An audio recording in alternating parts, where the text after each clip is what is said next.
প্রিয় দর্শক, আপনাদের মাঝে আর্জেন্টিনার খেলা উপলক্ষে কালকে আপনাদের মাঝে রেখেছিলাম যে অগ্রিম কথা রেখেছিলাম যে আর্জেন্টিনা জিতে যাবে, এমন আশা ব্যক্ত করেছিলাম। যখন হাফ টাইম পাড়িয়ে গেল, সেখন দেখছি গোল হলো না। সেখন সবাই তো আমার থই না, মানে এক একজন এক এক কথা বলে।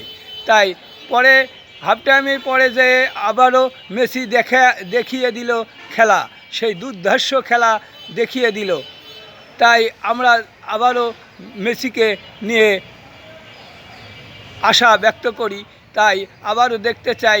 আমরা ফাইনালে চলে গিয়েছি, কাপ আমরাই পাবো, এইটা আশা রেখে আমি আমার বক্তব্য শেষ করছি। প্রিয় দর্শকরা, আর্জেন্টিনা ছাড়া আমরা অন্য কিছু বুঝি না, মেসি ছাড়া কিছু চিনি না।